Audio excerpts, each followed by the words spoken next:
ਰੱਬ ਵਰਗੇ ਰੱਬੀ ਰੂਪ ਪਿਆਰੇ ਸਰੋਤਿਆਂ ਨੂੰ ਅਮਨਦੀਪ ਕੌਰ ਵੱਲੋਂ ਪਿਆਰ ਭਰੀ ਸਤਿ ਸ੍ਰੀ ਅਕਾਲ। ਇਨ ਪਿਆਰੇ ਪਿਆਰੇ ਫੁੱਲਾਂ ਵਾਂਗ ਖਿੜੇ ਹੋਏ ਵਿਦਿਆਰਥੀਆਂ ਨੂੰ ਅੱਜ ਮੈਂ ਨਵੀਂ ਉਡਾਨ ਪੰਜਾਬੀ ਪਾਠ ਪੁਸਤਕ 7 ਦਾ ਪਾਠ ਨੰਬਰ 6 ਪੜ੍ਹਾਉਣ ਜਾ ਰਹੀ ਹਾਂ। ਹਾਦਸੇ, ਜੋ ਕਿ ਪੰਨਾ ਨੰਬਰ 39 ਦੇ ਉੱਤੇ ਦਰਜ ਹੈ। ਸੋ ਆਓ ਸ਼ੁਰੂ ਕਰਦੇ ਹਾਂ ਪਾਠ, ਪੜ੍ਹਦੇ ਹਾਂ ਇਸ ਨੂੰ। ਕੀ ਹੁੰਦੇ ਨੇ ਹਾਦਸੇ, ਕਿਵੇਂ ਵਾਪਰ ਜਾਂਦੇ ਨੇ ਤੇ ਕੀ ਕਾਰਨ ਹੁੰਦਾ ਹੈ ਇਹਨਾਂ ਦੇ ਪਿੱਛੇ। ਹਾਦਸਾ ਅਸੀਂ ਘਟਨਾ ਨੂੰ ਕਹਿੰਦੇ ਹਾਂ। ਘਟਨਾ ਭਾਵ ਐਕਸੀਡੈਂਟ ਜਾਂ ਦੁਰਘਟਨਾ ਵੀ ਕਹਿ ਦਿੰਦੇ ਹਾਂ। ਮਾੜੀ ਘਟਨਾ, ਦੁਰ ਦਾ ਮਤਲਬ ਮਾੜੀ, ਮਾੜੀ ਘਟਨਾ। ਹਾਦਸੇ ਨੂੰ ਅਸੀਂ ਘਟਨਾ ਦਾ ਨਾਮ ਦਿੰਦੇ ਹਾਂ। ਹਾਦਸੇ ਵਾਪਰਦੇ ਕਿਉਂ ਨੇ? ਕਿਉਂਕਿ ਸਾਡੀ ਕੋਈ ਨਾ ਕੋਈ ਲਾਪਰਵਾਹੀ ਹੁੰਦੀ ਹੈ, ਜਿਸ ਕਰਕੇ ਬੇਧਿਆਨੀ ਦੇ ਵਿੱਚ ਉਹ ਹਾਦਸਾ ਵਾਪਰ ਜਾਂਦਾ ਹੈ। ਅਸੀਂ ਉਸ ਸੰਬੰਧੀ ਸੁਚੇਤ ਨਹੀਂ ਹੁੰਦੇ, ਅਚੇਤ ਹੁੰਦੇ ਹਾਂ, ਤਾਂ ਹੀ ਹਾਦਸੇ ਵਾਪਰਦੇ ਹਨ। ਅਸੀਂ ਹਾਦਸਾ ਇਸ ਕਰਕੇ ਕਹਿ ਦਿੰਦੇ ਹਾਂ ਇਸ ਘਟਨਾ ਨੂੰ, ਕਿਉਂਕਿ ਇਹ ਅਚਾਨਕ ਵਾਪਰੀ ਹੁੰਦੀ ਹੈ ਔਰ ਸਾਡੀ ਕੋਈ ਛੋਟੀ ਜਿਹੀ ਅਣਗਹਿਲੀ ਦੇ ਕਾਰਨ ਘਟਨਾ ਵਾਪਰ ਜਾਂਦੀ ਹੈ, ਜੋ ਮਾੜੀ ਹੁੰਦੀ ਹੈ, ਸਾਨੂੰ ਨੁਕਸਾਨ ਹੁੰਦਾ ਹੈ। ਇਸੇ ਲਈ ਅਸੀਂ ਇਸ ਨੂੰ ਹਾਦਸੇ ਦਾ ਨਾਮ ਦੇ ਦਿੰਦੇ ਹਾਂ। ਜਦੋਂ ਅਜਿਹੀ ਹਾਲਤ ਹੋਵੇ ਕਿ ਹਾਦਸਾ ਵਾਪਰਨ ਵਾਲਾ ਹੋਵੇ ਜਾਂ ਸਾਨੂੰ ਅੰਦਾਜ਼ਾ ਹੋ ਜਾਏ, ਤਾਂ ਸਾਨੂੰ ਸੁਚੇਤ ਰਹਿਣਾ ਚਾਹੀਦਾ ਹੈ। ਆਪਣੇ ਆਪ ਨੂੰ ਬੇਧਿਆਨੀ ਵਿੱਚ ਨਹੀਂ ਰੱਖਣਾ ਚਾਹੀਦਾ, ਸੁਚੇਤ ਰਹਿਣਾ ਚਾਹੀਦਾ ਹੈ। ਤੁਸੀਂ ਕਈ ਵਾਰੀ ਦੇਖੋਗੇ ਕਿ ਆਮ ਤੌਰ 'ਤੇ ਗੱਡੀਆਂ ਵਗੈਰਾ ਜਦੋਂ ਚਲਾਉਂਦੇ ਆ ਨਾ ਅਸੀਂ, ਅੱਜ ਕੱਲ੍ਹ ਤਾਂ ਗੱਡੀਆਂ ਸਭ ਦੇ ਘਰਾਂ ਵਿੱਚ ਨੇ, ਫੈਸਿਲਿਟੀਜ਼ ਨੇ। ਜਦੋਂ ਵੀ ਕਿਤੇ ਆਪਣਾ ਵਾਹਨ ਲੈ ਕੇ ਜਾਂਦੇ ਹੋ ਤੇ ਸੜਕ ਦੇ ਉੱਤੇ ਕਈ ਵਾਰੀ ਬੇਧਿਆਨੀ ਹੋ ਜਾਂਦੀ ਹੈ ਵੀ ਖਾਲੀ ਹੈ ਸੜਕ, ਆਰਾਮ ਨਾਲ ਅਸੀਂ ਤੁਰੇ ਜਾਵਾਂਗੇ, ਸੜਕ ਖਾਲੀ ਹੈ।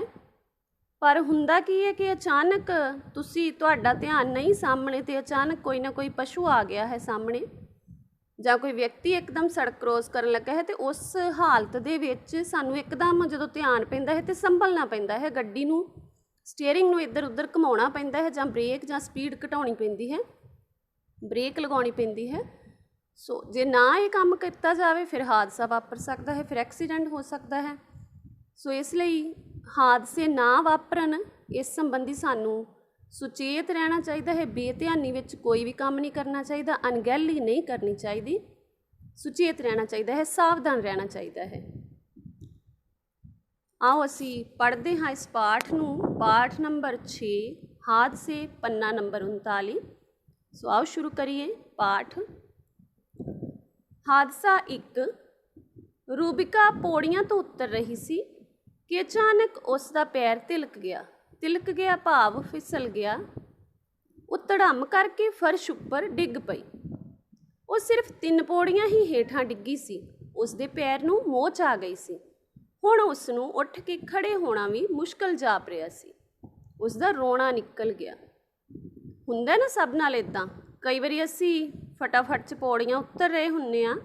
ਚਲੋ ਇੱਥੇ ਰੂਬਿਕਾ ਦੀ ਤੇ ਕੰਡੀਸ਼ਨ ਹੀ ਅਲੱਗ ਹੈ ਕਿ ਕਿਉਂ ਡਿੱਗੀ ਹੈ ਪੌੜੀਆਂ ਤੋਂ। ਇਹਦਾ ਕਾਰਨ ਵੀ ਮੈਂ ਤੁਹਾਨੂੰ ਦੱਸਾਂਗੀ, ਅੱਗੇ ਆਪਾਂ ਪੜ੍ਹਾਂਗੇ। ਮੈਂ ਪਹਿਲਾਂ ਨਹੀਂ ਦੱਸਾਂਗੀ ਕਾਰਨ, ਕਿਉਂਕਿ ਤੁਹਾਡਾ ਇੰਟਰਸਟ ਨਾ ਖਤਮ ਹੋਵੇ। ਪਰ ਅਸੀਂ ਵੀ ਕਈ ਵਾਰੀ ਬੇਧਿਆਨੀ ਨਾਲ ਪੌੜੀਆਂ ਉਤਰਦੇ ਹਾਂ, ਅਤੇ ਕੀ ਹੁੰਦਾ ਕਿ ਪੌੜੀਆਂ ਦੇ ਕਈ ਵਾਰੀ ਜਿਹੜਾ ਸੈਕਿੰਡ ਸਟੈਪ ਦੇ ਉੱਤੇ ਅਸੀਂ ਪੈਰ ਰੱਖਣਾ ਹੁੰਦਾ, ਉਹਦੇ ਉੱਤੇ ਪੈਰ ਨਾ ਰੱਖ ਕੇ ਅਸੀਂ 3rd ਦੇ ਉੱਤੇ ਰੱਖ ਦਿੰਦੇ ਹਾਂ, ਤੀਸਰੇ ਸਟੈਪ ਦੇ ਉੱਤੇ ਪੈਰ ਰੱਖਣੇ। ਅਤੇ ਕਈ ਵਾਰੀ ਉਹ ਤੀਸਰੇ ਸਟੈਪ ਦੇ ਉੱਤੇ ਸਾਡਾ ਪੈਰ ਪ੍ਰੋਪਰ ਨਹੀਂ ਆਉਂਦਾ ਅਤੇ ਅਸੀਂ ਇੱਕਦਮ ਡਿੱਗ ਪੈਂਦੇ ਹਾਂ, ਕਿਉਂਕਿ ਬੈਲੈਂਸ ਵਿਗੜ ਜਾਂਦਾ ਹੈ, ਡਿੱਗ ਪੈਂਦੇ ਹਾਂ। ਜਾਂ ਫਿਰ ਪੈਰ ਤਿਲਕ ਜਾਂਦਾ ਹੈ। ਕਈ ਵਾਰੀ ਪੈਰ ਇੱਕਦਮ ਸਲਿੱਪ ਹੋ ਜਾਂਦਾ ਹੈ, ਥੋੜ੍ਹਾ ਬਹੁਤਾ ਵੀ ਪਾਣੀ ਹੋਵੇ, ਜੁੱਤੀ ਤੁਹਾਡੀ ਨਾ ਸਹੀ ਹੋਵੇ ਅਤੇ ਪੈਰ ਫਿਸਲ ਜਾਂਦਾ, ਤਿਲਕ ਜਾਂਦਾ, ਅਤੇ ਅਸੀਂ ਇੱਕਦਮ ਡਿੱਗਦੇ ਹਾਂ। ਉਹ ਡਿੱਗਣ ਦੇ ਨਾਲ ਸੱਟ ਵੀ ਲੱਗ ਜਾਂਦੀ ਹੈ, ਮੋਚ ਵੀ ਆ ਜਾਂਦੀ ਹੈ, ਫਿਰ ਪ੍ਰੋਬਲਮ ਖੜੀ ਹੋ ਜਾਂਦੀ ਹੈ, ਦਰਦ ਹੁੰਦੀ ਹੈ। ਇੱਦਾਂ ਹੀ ਹੋਇਆ ਰੂਬਿਕਾ ਦੇ ਨਾਲ ਕਿ ਪੌੜੀਆਂ ਉਤਰ ਰਹੀ ਸੀ, ਅਚਾਨਕ ਹੀ ਉਹਦਾ ਪੈਰ ਤਿਲਕ ਗਿਆ ਅਤੇ ਡਿੱਗ ਪਈ ਇੱਕਦਮ ਹੀ ਫਰਸ਼ ਦੇ ਉੱਪਰ। 3 ਪੌੜੀਆਂ ਥੱਲੇ ਡਿੱਗੀ ਸੀ, ਸਿਰਫ 3 ਹੀ ਪੌੜੀਆਂ ਤੋਂ ਡਿੱਗੀ ਸੀ। ਪਰ ਹੋਇਆ ਕਿ ਉਹਦੇ ਨਾਲ ਮੋਚ ਆ ਗਈ ਪੈਰ ਨੂੰ, ਅਤੇ ਉੱਠ ਕੇ ਉਹਨੂੰ ਹੁਣ ਖੜੇ ਹੋਣਾ ਮੁਸ਼ਕਲ ਲੱਗ ਰਿਹਾ ਸੀ ਵੀ ਕਿੱਦਾਂ ਮੈਂ ਉੱਠ ਕੇ ਖੜੀ ਹੋਵਾਂਗੀ। ਸੋ ਇਸੇ ਕਾਰਨ ਕਰਕੇ ਉਹ ਰੋ ਰਹੀ ਸੀ। ਰੂਬਿਕਾ ਰੋ ਰਹੀ ਸੀ, ਕਿਸੇ ਦਾ ਵੀ ਧਿਆਨ ਉਸ ਵੱਲ ਨਹੀਂ ਸੀ ਗਿਆ। ਉਸ ਦੇ ਪੈਰ ਵਿੱਚ ਬਹੁਤ ਪੀੜ ਹੋ ਰਹੀ ਸੀ। 5 ਮਿੰਟ ਪਹਿਲਾਂ ਉਹ ਸਟੇਜ ਉੱਪਰ ਆਪਣੇ ਨਾਚ ਦੀ ਆਈਟਮ ਪੇਸ਼ ਕਰ ਰਹੀ ਸੀ। ਸਕੂਲ ਦਾ ਸਾਲਾਨਾ ਪ੍ਰੋਗਰਾਮ ਉੱਪਰ ਹਾਲ ਵਿੱਚ ਹੋ ਰਿਹਾ ਸੀ। ਤੇ ਉਸ ਪ੍ਰੋਗਰਾਮ ਚੋਂ ਨਿਕਲ ਕੇ ਉਹ ਆਪਣੇ ਮੰਮੀ ਪਾਪਾ ਨੂੰ ਵੇਖਣ ਆਈ ਸੀ। ਉਸ ਨੂੰ ਸਮਝ ਨਹੀਂ ਸੀ ਆ ਰਿਹਾ ਕਿ ਉਹ ਕੀ ਕਰੇ। ਸਾਲਾਨਾ ਹੁੰਦਾ ਜਿਹੜਾ ਸਾਲ ਪਿੱਛੋਂ ਹੋਵੇ ਪ੍ਰੋਗਰਾਮ, ਉਸ ਨੂੰ ਅਸੀਂ ਸਾਲਾਨਾ ਕਹਿ ਦਿੰਦੇ ਹਾਂ, ਜਾਂ ਵਾਰਸ਼ਿਕ ਵੀ ਕਹਿ ਦਿੰਦੇ ਹਾਂ। ਵਰੇ ਤੋਂ ਬਾਅਦ, ਵਰਾ ਮਤਲਬ ਸਾਲ ਤੋਂ ਬਾਅਦ ਹੋਣ ਵਾਲਾ ਪ੍ਰੋਗਰਾਮ ਜਿਹੜਾ, ਉਸ ਨੂੰ ਅਸੀਂ ਵਾਰਸ਼ਿਕ ਪ੍ਰੋਗਰਾਮ ਵੀ ਆਖ ਦਿੰਦੇ ਹਾਂ। ਰੂਬਿਕਾ ਨੇ ਆਈਟਮ ਪੇਸ਼ ਕੀਤੀ ਸੀ, ਉਹਨੇ ਆਪਣਾ ਡਾਂਸ ਪਰਫੋਰਮੈਂਸ ਸੀਗੀ ਉਹਦੀ ਕਰਕੇ ਆਈ ਸੀ 5 ਮਿੰਟ ਪਹਿਲਾਂ ਹੀ। ਤੇ ਹੁਣ ਆਈ ਇੱਥੇ ਕੀ ਕਰਨ ਸੀ, ਉੱਪਰ ਹਾਲ ਚੋਂ ਥੱਲੇ ਆਈ ਸੀ ਤੇ ਆਪਣੇ ਮੰਮੀ ਪਾਪਾ ਨੂੰ ਦੇਖਣ ਆਈ ਸੀਗੀ ਕਿ ਉਹ ਕਿੱਥੇ ਨੇ। ਪਰ ਹੁਣ ਉਹਨੂੰ ਸਮਝ ਨਹੀਂ ਸੀ ਆ ਰਿਹਾ ਵੀ ਉਹ ਕੀ ਕਰੇਗੀ ਹੁਣ ਇੱਥੇ, ਕਿਉਂਕਿ ਕਿਸੇ ਦਾ ਧਿਆਨ ਹੀ ਨਹੀਂ ਸੀ ਉਹਦੇ ਵੱਲ ਗਿਆ ਕਿ ਉਹ ਡਿੱਗੀ ਹੈ, ਰੋ ਰਹੀ ਹੈ। ਲੋਕ ਆ ਜਾ ਰਹੇ ਸਨ, ਕੋਈ ਉਸ ਵੱਲ ਧਿਆਨ ਨਹੀਂ ਸੀ ਦੇ ਰਿਹਾ। ਉਹ ਪੌੜੀ ਦੇ ਹੇਠਲੇ ਪੌਡੇ ਉੱਤੇ ਬੈਠੀ ਸੀ। ਉਸਨੇ ਆਪਣੇ ਨਾਚ ਵਾਲੇ ਕੱਪੜੇ ਹੀ ਪਾਏ ਹੋਏ ਸਨ। ਉਸ ਦੇ ਪੈਰ ਵਿੱਚ ਦਰਦ ਹੋ ਰਹੀ ਸੀ। ਉਸਨੇ ਦੇਖਿਆ ਕਿ ਇਹ ਸਭ ਕੁਝ ਉਸ ਉੱਚੀ ਅੱਡੀ ਵਾਲੀ ਗੁਰਗਾਬੀ ਕਰਕੇ ਵਾਪਰਿਆ ਸੀ। ਇਸ ਅੱਡੀ ਨੇ ਹੀ ਧੋਖਾ ਦਿੱਤਾ, ਉਸਨੇ ਸੋਚਿਆ, ਤੇ ਫਿਰ ਅਗਲੇ ਹੀ ਪਲ ਉਸਨੇ ਆਪਣੀ ਜੁੱਤੀ ਉਤਾਰ ਦਿੱਤੀ। ਉਸਨੂੰ ਕੁਝ ਸਾਹ ਜਿਹਾ ਮਿਲਿਆ, ਪਰ ਉਸਨੂੰ ਦਰਦ ਹੋ ਰਿਹਾ ਸੀ। ਹੁਣ ਕਈ ਲੋਕ ਉੱਥੋਂ ਦੀ ਲੰਘ ਰਹੇ ਸਨ, ਆ ਵੀ ਰਹੇ ਸਨ, ਜਾ ਵੀ ਰਹੇ ਸਨ, ਪਰ ਕਿਸੇ ਦਾ ਉਹਦੇ ਵੱਲ ਧਿਆਨ ਨਹੀਂ ਗਿਆ। ਕਿਸੇ ਨੇ ਉਹਨੂੰ ਨਹੀਂ ਦੇਖਿਆ ਕਿ ਇਹ ਲੜਕੀ ਇੱਥੇ ਡਿੱਗੀ ਹੋਈ ਹੈ, ਰੋ ਰਹੀ ਹੈ। ਪੌਡਾ ਹੁੰਦਾ ਹੈ ਜਿਹੜਾ ਅਸੀਂ ਸਟੈਪ ਕਹਿ ਦਿੰਦੇ ਹਾਂ, ਪੌੜੀ ਦਾ ਹਿੱਸਾ ਜਿੱਥੇ ਅਸੀਂ ਪੈਰ ਰੱਖਦੇ ਹਾਂ ਉਹਨੂੰ ਪੌਡਾ ਕਹਿ ਦਿੰਦੇ ਹਾਂ। ਸੋ ਪੌੜੀ ਦੇ ਜਿਹੜੇ ਸਥਾਨ ਦੇ ਉੱਪਰ ਉਹ ਬੈਠੀ ਹੋਈ ਸੀ, ਪੌਡੇ ਦੇ ਉੱਪਰ ਬੈਠੀ ਸੀਗੀ, ਉੱਥੇ ਉਹਨੇ ਉਹੀ ਆਪਣੀ ਡਰੈਸ ਹਾਲੇ ਵੀ ਪਹਿਨੀ ਸੀ ਜਿਹੜੀ ਉਹਨੇ ਡਰੈਸ ਨੱਚਣ ਲੱਗਿਆਂ, ਡਾਂਸ ਪਰਫੋਰਮੈਂਸ ਕਰਨ ਲੱਗਿਆਂ ਪਾਈ ਸੀ। ਉਹ ਡਰੈਸ ਅਜੇ ਉਹਨੇ ਚੇਂਜ ਨਹੀਂ ਸੀ ਕੀਤੀ। ਤੇ ਹੋਇਆ ਕੀ ਸੀ, ਕਿਉਂਕਿ ਉਹਨੇ ਹੀਲ ਵਾਲੀ ਜੁੱਤੀ ਪਾਈ ਸੀ। ਗੁਰਗਾਬੀ ਹੁੰਦੀ ਹੈ ਬੈਲੀ ਨੂੰ, ਜਿਹਨੂੰ ਤੁਸੀਂ ਬੰਦ ਜੁੱਤੀ ਹੁੰਦੀ ਹੈ ਪੈਰਾਂ 'ਚ ਪਾਉਣ ਲਈ, ਬੈਲੀ ਕਹਿ ਦਿੰਦੇ ਹਾਂ ਅਸੀਂ ਉਹਨੂੰ ਗੁਰਗਾਬੀ, ਪੰਜਾਬੀ ਦੇ ਵਿੱਚ ਗੁਰਗਾਬੀ ਕਹਿ ਦਿੰਦੇ ਨੇ।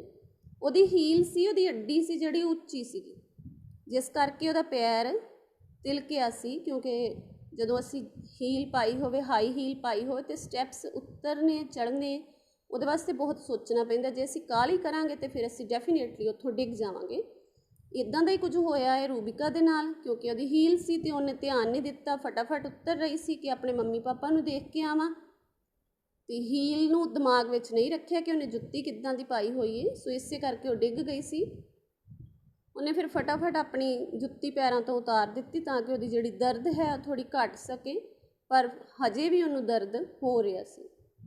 ਰੂਬੀ, ਤੂੰ ਇੱਥੇ ਕੀ ਕਰ ਰਹੀ ਹੈ? ਇਹ ਕੁਨਾਲ ਸੀ, ਉਹ 9ਵੀਂ ਜਮਾਤ ਦਾ ਵਿਦਿਆਰਥੀ ਸੀ। ਉਹ ਰੂਬੀ ਨੂੰ ਲੱਭਦਾ ਹੋਇਆ ਇੱਥੇ ਪਹੁੰਚਿਆ ਸੀ। ਹੁਣ ਕੁਨਾਲ ਉਹਦਾ ਕਲਾਸਮੇਟ ਹੈ ਜਿਹੜਾ ਉਹਨੂੰ ਲੱਭ ਰਿਹਾ ਸੀ, ਅਤੇ ਉਹਨੂੰ ਲੱਭਦਾ ਲੱਭਦਾ ਇੱਥੇ ਪਹੁੰਚਿਆ ਹੈ ਕਿ ਰੂਬਿਕਾ ਕਿੱਥੇ ਹੈ। ਸੋ ਜਦੋਂ ਇੱਥੇ ਪਹੁੰਚਿਆ ਤੇ ਉਹ ਪੁੱਛ ਰਿਹਾ ਰੂਬਿਕਾ ਨੂੰ ਵੀ ਉਹ ਇੱਥੇ ਕੀ ਕਰ ਰਹੀ ਹੈ। ਰੂਬੀ, ਤੂੰ ਇੱਥੇ ਕੀ ਕਰ ਰਹੀ ਹੈ? ਕੁਨਾਲ ਨੇ ਰੂਬੀ ਨੂੰ ਹਿਲਾਉਣਿਆ, ਹਿਲਾਉਣਾ ਹੁੰਦਾ ਮਤਲਬ ਹਿਲਾਉਣਾ, ਉਹਨੂੰ ਫੜ ਕੇ ਅੱਜ ਹਿਲਾਇਆ ਹੈ ਵੀ ਤੂੰ ਇੱਥੇ ਕੀ ਕਰ ਰਹੀ ਹੈ, ਮੋਢੇ ਤੋਂ ਫੜ ਕੇ। ਇਸ ਤੋਂ ਪਹਿਲਾਂ ਕਿ ਰੂਬੀ ਕੁਝ ਕਹਿੰਦੀ, ਕੁਨਾਲ ਦੇ ਪਿੱਛੇ ਆ ਰਹੇ ਸ਼੍ਰੀਮਦ ਨੇ ਕੋਲ ਆ ਕੇ ਕੁਨਾਲ ਨੂੰ ਕਿਹਾ। ਸ਼੍ਰੀਮਦ ਵੀ ਉਹਦਾ ਕਲਾਸਮੇਟ ਹੈ, ਉਹ ਵੀ ਆਇਆ ਕੁਨਾਲ ਦੇ ਲਾਗੇ। ਅਜੇ ਕਿ ਉਹ ਰੂਬੀ ਉਹਨੂੰ ਕੁਝ ਕਹਿੰਦੀ, ਉਸ ਤੋਂ ਪਹਿਲਾਂ ਸ਼੍ਰੀਮਦ ਆ ਗਿਆ ਅਤੇ ਉਹ ਕੀ ਕਹਿ ਰਿਹਾ ਹੈ, ਚੱਲ ਨਾ ਆਪਾਂ ਗੇਟ ਕੋਲ ਹੋ ਆਉਂਦੇ ਹਾਂ, ਰੁਕ ਕਿਉਂ ਗਿਆ ਹੈ? ਉਹਨੂੰ ਕਹਿੰਦਾ ਕਿ ਆਪਾਂ ਚਲੋ ਗੇਟ ਤੱਕ ਚੱਲੀਏ, ਤੂੰ ਇੱਥੇ ਕਿਉਂ ਖੜ੍ਹਾ ਹੋ ਗਿਆ? ਮੈਂ ਰੂਬੀ ਨੂੰ ਦੇਖ ਕੇ ਰੁਕਿਆ ਹਾਂ। ਮੈਡਮ ਨੂੰ ਤਾਂ ਰੂਬੀ ਦਾ ਪਤਾ ਕਰਨ ਲਈ ਹੀ ਆ ਕੇ ਆਏ ਹਾਂ। ਕਹਿੰਦਾ ਅਸੀਂ ਮੈਡਮ ਨੂੰ ਤਾਂ ਇਹੀ ਕਹਿ ਕੇ ਆਏ ਕਿ ਅਸੀਂ ਰੂਬੀ ਨੂੰ ਦੇਖ ਕੇ ਆਉਂਦੇ ਹਾਂ ਕਿ ਕਿੱਥੇ ਗਈ ਹੈ। ਮੈਂ ਉਹਨੂੰ ਦੇਖ ਕੇ ਰੁਕ ਗਿਆ ਵਾਂ। ਉਹ ਤਾਂ ਠੀਕ ਹੈ, ਪਰ ਉੱਥੇ ਗੇਟ ਤੱਕ ਹੀ ਤਾਂ ਜਾਣਾ ਹੈ। ਰੂਬੀ, ਤੂੰ ਮੈਡਮ ਕੋਲ ਜਾ, ਤੈਨੂੰ ਮੈਡਮ ਬੁਲਾ ਰਹੇ ਹਨ। ਪਰ ਮੈਂ ਤਾਂ ਹੁਣ ਇੱਥੇ ਰੂਬੀ ਕੀ ਕਹਿ ਰਹੀ ਹੈ ਕਿ ਕਹਿਣਾ ਚਾਹੁੰਦੀ ਹੈ ਕਿ ਮੈਂ ਤਾਂ ਜਾ ਨਹੀਂ ਸਕਦੀ। ਉਹਨੂੰ ਕਹਿ ਰਹੇ ਨੇ ਕਿ ਤੂੰ ਚਲੀ ਜਾ, ਅਸੀਂ ਗੇਟ ਤੱਕ ਜਾ ਕੇ ਆਉਂਦੇ ਹਾਂ, ਤੈਨੂੰ ਮੈਡਮ ਬੁਲਾ ਰਹੇ ਨੇ ਅਤੇ ਤੂੰ ਮੈਡਮ ਦੇ ਕੋਲ ਚਲੀ ਜਾ। ਰੂਬੀ ਦੀ ਗੱਲ ਪੂਰੀ ਹੋਣ ਤੋਂ ਪਹਿਲਾਂ ਹੀ ਕੁਨਾਲ ਦੀ ਬਾਂਹ ਫੜ ਕੇ ਸ਼੍ਰੀਮਦ ਖਿੱਚ ਕੇ ਲਿਜਾ ਰਿਹਾ ਸੀ, ਪਰ ਕੁਨਾਲ ਨੇ ਬਾਂਹ ਛੁਡਾ ਕੇ ਕਿਹਾ। ਹੁਣ ਰੂਬੀ ਦੀ ਅਜੇ ਗੱਲ ਸ਼ੁਰੂ ਹੀ ਸੀ ਹੋਈ ਕਿ ਸ਼੍ਰੀਮਦ ਸੀ ਜਿਹੜਾ ਉਹਨੂੰ ਕੁਨਾਲ ਨੂੰ ਬਾਹੋਂ ਫੜ ਕੇ ਖਿੱਚ ਰਿਹਾ ਕਿ ਚੱਲ ਆਪਾਂ ਫਟਾਫਟ ਗੇਟ ਤੱਕ ਚੱਲੀਏ ਕਿ ਇਹ ਚਲੀ ਜਾਏਗੀ ਮੈਡਮ ਦੇ ਕੋਲ। ਤੇ ਕੁਨਾਲ ਨੇ ਆਪਣੀ ਬਾਂਹ ਛੁਡਵਾ ਲਈ ਹੈ, ਜਿਹੜੀ ਬਾਂਹ ਉਹਨੇ ਫੜੀ ਸੀ। ਕੀ ਕਹਿ ਰਿਹਾ ਕੁਨਾਲ? ਨਹੀਂ ਯਾਰ, ਪਹਿਲਾਂ ਰੂਬੀ ਨੂੰ ਦੇਖਣਾ ਹੈ। ਕਿਉਂ ਰੂਬੀ, ਕੀ ਗੱਲ ਹੈ? ਤੂੰ ਇੱਥੇ ਕਿਉਂ ਬੈਠੀ ਹੈ?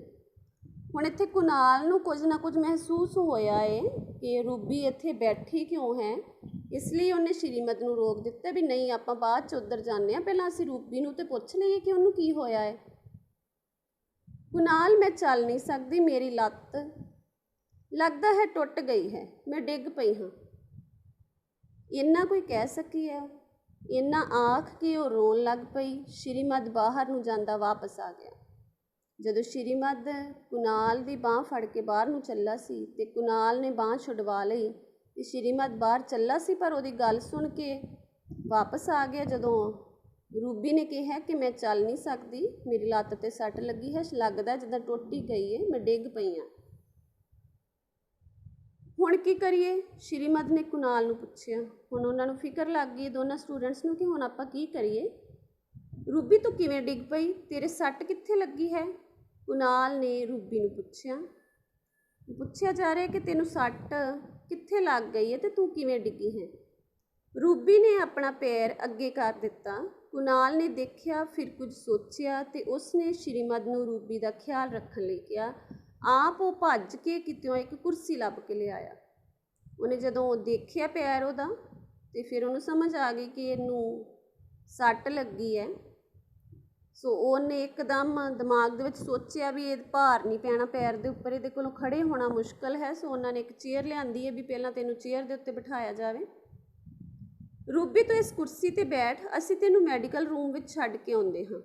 ਦੋਹਾਂ ਦੀ ਮਦਦ ਨਾਲ ਰੂਬੀ ਉਸ ਕੁਰਸੀ ਉੱਪਰ ਬੈਠ ਗਈ। ਉਸ ਕੁਰਸੀ ਨੂੰ ਕੁਨਾਲ ਤੇ ਸ਼੍ਰੀਮਦ ਨੇ ਚੁੱਕਿਆ ਤੇ ਉਹ ਰਸਤੇ ਵਿੱਚ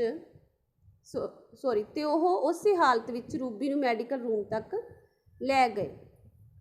ਅੱਗੇ ਮੈਡਮ ਜੋ ਮੁੱਢਲੀ ਸਹਾਇਤਾ ਤੇ ਹੋਰ ਦਵਾਈ ਪੱਟੀ ਦਾ ਪ੍ਰਬੰਧ ਕਰਦੀ ਸੀ ਬੱਚਿਆਂ ਵਾਸਤੇ, ਆਪਣੇ ਕਮਰੇ ਵਿੱਚ ਮੌਜੂਦ ਨਹੀਂ ਸੀ। ਕੁਨਾਲ ਰੂਬੀ ਨੂੰ ਮੈਡਮ ਦੀ ਦੇਖ ਰੇਖ ਦੇ ਹਵਾਲੇ ਕਰਨਾ ਚਾਹੁੰਦਾ ਸੀ। ਉਹ ਦੌੜ ਕੇ ਪ੍ਰੋਗਰਾਮ ਵਾਲੀ ਥਾਂ 'ਤੇ ਪਹੁੰਚਿਆ। ਉੱਥੇ ਸੁਧਾ ਮੈਡਮ ਰੂਬੀ ਦੀ ਉਡੀਕ ਕਰ ਰਹੇ ਸਨ। ਕੁਨਾਲ ਨੇ ਮੈਡਮ ਨੂੰ ਰੂਬੀ ਦੇ ਪੌੜੀਆਂ ਤੋਂ ਡਿੱਗਣ ਅਤੇ ਸੱਟ ਲੱਗਣ ਦੀ ਸਾਰੀ ਘਟਨਾ ਸੁਣਾ ਦਿੱਤੀ। ਹੁਣ ਇੱਥੇ ਜਦੋਂ ਦੋਨਾਂ ਦੀ ਹੈਲਪ ਦੇ ਨਾਲ ਉਹ ਪਹੁੰਚ ਗਈ ਹੈ ਮੈਡੀਕਲ ਰੂਮ ਤੱਕ, ਪਹਿਲਾਂ ਥੋੜ੍ਹੀ ਦੇਰ ਬੈਠੀ ਹੈ ਕੁਰਸੀ 'ਤੇ, ਫਿਰ ਉਹਨੂੰ ਮੈਡੀਕਲ ਰੂਮ ਵਿੱਚ ਲਿਜਾਇਆ ਗਿਆ ਹੈ। ਉੱਥੇ ਜਿਹੜੀ ਮੈਡਮ ਹੈਲਪ ਕਰਦੀ ਸੀ, ਮੁੱਢਲੀ ਸਹਾਇਤਾ ਕਰਦੀ ਸੀ, ਫਸਟ ਐਡ ਵਾਸਤੇ ਦਵਾਈ ਪੱਟੀ ਦਾ ਪ੍ਰਬੰਧ ਕਰਨ ਵਾਸਤੇ ਜਿਹੜਾ ਟੀਚਰ ਸੀ ਉੱਥੇ, ਉਹਦੇ ਕਮਰੇ 'ਚ ਲੈ ਕੇ ਗਏ ਨੇ, ਪਰ ਉੱਥੇ ਮੌਜੂਦ ਨਹੀਂ ਸੀ। ਸੋ ਉਹਨਾਂ ਨੇ ਫਿਰ ਕੁਨਾਲ ਨੇ ਰੂਬੀ ਨੂੰ ਮੈਡਮ ਦੀ ਸਾਰੀ ਦੇਖ ਰੇਖ ਦੇ ਹਵਾਲੇ ਕਰਨਾ ਚਾਹੁੰਦਾ ਸੀ ਤੇ ਉਹ ਦੌੜ ਕੇ ਪ੍ਰੋਗਰਾਮ ਵਾਲੀ ਥਾਂ ਤੇ ਪਹੁੰਚ ਗਿਆ। ਉੱਥੇ ਜਿਹੜੀ ਸੁਧਾ ਮੈਡਮ ਸੀ ਉਹਨਾਂ ਦੀ, ਜੋ ਵੇਟ ਕਰ ਰਹੇ ਸਨ ਰੂਬੀ ਦੀ, ਉਹਨਾਂ ਨੂੰ ਸਾਰੀ ਘਟਨਾ ਬਾਰੇ ਦੱਸ ਦਿੱਤਾ ਹੈ ਕਿ ਆਹ ਗੱਲ ਹੋਈ ਹੈ, ਇਸ ਤਰੀਕੇ ਨਾਲ ਡਿੱਗ ਗਈ ਹੈ ਰੂਬਿਕਾ ਤੇ ਇਸ ਤਰੀਕੇ ਨਾਲ ਉਹਨੂੰ ਸੱਟ ਲੱਗ ਗਈ ਹੈ। ਮੈਡਮ ਨੇ ਕੁਨਾਲ ਦੇ ਨਾਲ ਦੋ ਹੋਰ ਕੁੜੀਆਂ ਨੂੰ ਭੇਜਿਆ। ਦੋਵੇਂ 11ਵੀਂ ਜਮਾਤ ਦੀਆਂ ਵਿਦਿਆਰਥਣਾਂ ਸਨ। ਉਹ ਕਮਲ ਮੈਡਮ ਨੂੰ ਲੱਭ ਕੇ ਮੈਡੀਕਲ ਰੂਮ ਵਿੱਚ ਲੈ ਆਈਆਂ। ਕੁਨਾਲ ਨੇ ਸਕੂਲ ਦੇ ਦਫ਼ਤਰ 'ਚੋਂ ਰੂਬੀ ਦੀ ਮੰਮੀ ਨੂੰ ਫੋਨ ਕੀਤਾ। ਜਦੋਂ ਤੱਕ ਰੂਬੀ ਦੇ ਮੰਮੀ ਰੂਬੀ ਨੂੰ ਲੈ ਕੇ ਘਰ ਨਾ ਚਲੇ ਗਏ, ਕੁਨਾਲ ਨੇ ਰੂਬੀ ਦੀ ਹਰ ਚੀਜ਼ ਦਾ ਧਿਆਨ ਰੱਖਿਆ। ਰੂਬੀ ਇਸ ਸਕੂਲ ਵਿੱਚ ਨਵੀਂ ਆਈ ਸੀ। ਹਾਲੇ 3-4 ਮਹੀਨੇ ਪਹਿਲਾਂ ਹੀ ਉਸਨੇ 7ਵੀਂ ਜਮਾਤ ਵਿੱਚ ਦਾਖਲਾ ਲਿਆ ਸੀ। ਕੁਨਾਲ ਦਾ ਧੰਨਵਾਦ ਕਰਦੇ ਹੋਏ ਰੂਬੀ ਦੀ ਮੰਮੀ ਨੇ ਉਸ ਦੇ ਕੰਮ ਤੇ ਜ਼ਿੰਮੇਵਾਰ ਰਵੱਈਏ ਦੀ ਪ੍ਰਸ਼ੰਸਾ ਕੀਤੀ। ਹੁਣ ਇੱਥੇ ਰੂਬੀ ਨਿਊ ਸਟੂਡੈਂਟ ਸੀ ਸਕੂਲ ਦੀ, ਜਿਹਨੇ ਅਜੇ ਥੋੜ੍ਹਾ ਚਿਰ ਪਹਿਲਾਂ ਹੀ ਇੱਥੇ ਐਡਮਿਸ਼ਨ ਲਿਆ ਸੀ। ਇੱਥੇ ਕੁਨਾਲ ਦਾ ਧੰਨਵਾਦ ਕੀਤਾ ਗਿਆ ਉਹਦੀ ਮੰਮੀ ਦੁਆਰਾ, ਕਿਉਂਕਿ ਕੁਨਾਲ ਓਨੀ ਦੇਰ ਤੱਕ ਉੱਥੇ ਹੀ ਰਿਹਾ ਜਦੋਂ ਤੱਕ ਉਹਦੇ ਪੇਰੈਂਟਸ ਨਹੀਂ ਆ ਗਏ ਤੇ ਉਹਨੂੰ ਲੈ ਕੇ ਨਹੀਂ ਗਏ ਘਰੇ। +1 ਕਲਾਸ ਦੀਆਂ ਲੜਕੀਆਂ ਨੇ ਵੀ ਉਹਦੀ ਦੇਖ ਰੇਖ ਕੀਤੀ ਹੈ, ਕਿਉਂਕਿ ਟੀਚਰ ਨੇ ਉਹਨਾਂ ਨੂੰ ਵੀ ਉਹਦੇ ਕੋਲ ਭੇਜ ਦਿੱਤਾ ਸੀ। ਸੋ ਉਹਦਾ ਇਸ ਔਖੀ ਘੜੀ ਦੇ ਵਿੱਚ ਸਭ ਨੇ ਸਾਥ ਦਿੱਤਾ ਹੈ ਤੇ ਉਸ ਨੂੰ ਸੱਟ ਲੱਗਣ ਦੀ ਹਾਲਤ ਦੇ ਵਿੱਚ ਉਹਦਾ ਫਸਟ ਏਡ ਕਰਵਾ ਕੇ, ਉਹਦਾ ਮੁੱਢਲਾ ਟਰੀਟਮੈਂਟ ਕਰਵਾ ਕੇ ਉਹਨੂੰ ਘਰੇ ਭੇਜਿਆ ਗਿਆ ਹੈ ਜ਼ਿੰਮੇਵਾਰੀ ਦੇ ਨਾਲ। ਸੋ ਇਸ ਤਰੀਕੇ ਨਾਲ ਉਹਨਾਂ ਨੇ ਉਹਦੀ ਹੈਲਪ ਕੀਤੀ ਹੈ। ਇਹ ਸੀ ਸਾਡਾ ਪਹਿਲਾ ਹਾਦਸਾ ਜਿਹੜਾ ਅਸੀਂ ਅੱਜ ਪੜ੍ਹਿਆ ਹੈ। ਕੱਲ੍ਹ ਨੂੰ ਅਸੀਂ ਪੜ੍ਹਾਂਗੇ ਇਸ ਪਾਠ ਦਾ ਦੂਸਰਾ ਹਾਦਸਾ। 3 ਹਾਦਸੇ ਨੇ ਇਸ ਪਾਠ ਦੇ ਵਿੱਚ। ਕੱਲ੍ਹ ਆਪਾਂ ਇਸ ਤੋਂ ਬਾਅਦ ਦੂਸਰਾ ਹਾਦਸਾ ਪੜ੍ਹਾਂਗੇ। ਧੰਨਵਾਦ।